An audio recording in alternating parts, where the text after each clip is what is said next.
Don't worry too much, I'm serious when saying that the vast majority of villains are street thugs, no joke, a lot of them are people I could have taken in my past life. I see. He's clearly not all that confident about this patrol. And, honestly, I don't care. He'll get over it. Let's go, kid, he just nodded as he watched the purple mist seeping out of my body and forming a portal. He just stepped into the portal with a shaky leg.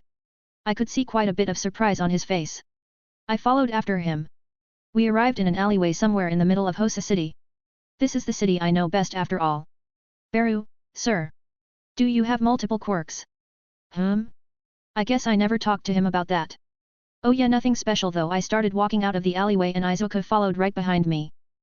How is that possible? Geez, no need to be so shocked, and loud. I already told you it ain't anything special. I just shrugged at him. You can ask Toji later. I think we should continue with our patrol. For now, he still looked confused, but didn't press on. I guess he has enough social awareness to discern an obvious no when he hears it. The two of us walked for quite a bit. There wasn't much action to be found on the streets, at least not in this part of town. Izuka was walking beside me and looking around vigilantly. Are patrols usually this quiet? How the fuck am I supposed to know? Never patrolled before. But I can bullshit my way out of this question. It depends on the day. Really, villains aren't active at all times, I said with fake confidence. He was interrupted by his ringtone, as his phone vibrated in his pocket. Sorry. I should have put it on mute. He took it out and looked at it for a second before his eyes widened in panic. What's up, kid? I asked as I looked around the street for a second. The civilians were just going on about their days, nothing out of the ordinary. My friends are in danger. We need to go quickly. He instantly used his full cowl, how he named, using Ofa all over his body, and jumped off on a building, continuing to run in front of me. Did he just go on without my permission? Wasn't I supposed to be the teacher or something like that? Well, whatever. I bet it's a lot more action than whatever we were doing here. Yeah, really responsible teacher. I mean, I do want him to fight some villains. I unfurled my wings and took off too. I caught up to Izuku almost instantly. I flew above him and looked down at him for a bit. I can somewhat see signs of fighting further ahead, in one of the alleyways nearby. Then, I heard a large explosion to the side. A person flew right above me. I stretched my hand and caught said person. I instantly stopped in midair and looked at the situation. I held the person I caught above my shoulder. He was also facing the wreck in front of us. A short old man with a white beard. He wasn't wearing any hero costume, but he didn't seem all that injured. What the fuck? I asked the old man as he looked at the raging fire to the side of us. A villain attack. It was a bit too sudden for us to see. You can call me Gran Torino, by the way. He said as I landed on top of the building right beside it. How many are there? Name's Barra. He sighed for a bit as he looked down. Out of the building poured out around 30 people. All of them looked the same? They all look the same, tall, somewhat lanky build. They are the same age, black hair, and strange purplish patches of skin stapled on top of their regular skin. Is this some sort of cloning quirk? I asked the old man. He just shook his head as he looks at the situation with a grave expression. Must be. But this person seems to have a powerful fire quirk. All of the clones are capable of using it. Ooh, I see. So it's not just one villain. Got it. I jumped into the fray almost instantly. The concrete cracked underneath me as the shockwave pushed some of the clones back. A hero? Tisk, one of the clones complained as a bluish flame appeared in its palms. I could see Endeavor fighting around 20 of these same clones in the distance, which means that this might be a bit bigger of a mess than I expected. I looked around a bit more and decided on the best course of action. I don't want to kill off any civilians, as that would further harm my public relations. Several concentrated streams of blue flames rushed me from all sides, but I wasn't about to stand there and take it, even with my decent resistance to heat. My arm quickly enlarged itself. I flew into the air, right above all of the streams, and aimed my arm at the ground. I fired off a half-charged air cannon right in the middle of all of the clones. I crushed at least 10 of them into the concrete street, collapsing it and sending the rest of them flying in all directions. I could see Gran Torino and a few other heroes struggling to evacuate and rescue all nearby civilians. Then a few more villains appeared, different from the fire one. But still apparent clones. A person in a black straitjacket seems to have the ability to infinitely expand his teeth or something. At this point, I can't help but be a bit annoyed at the situation. I also can't really do much to help Izuku. I have to help out here. But where would I even find the person making these clones? Are they even present at the scene? What about the originals of the Fire and Teeth villains? I can't see any of them nearby. But I really dislike the way things are going right now. Most of the fire quirked clones that I had blown away are already getting up too.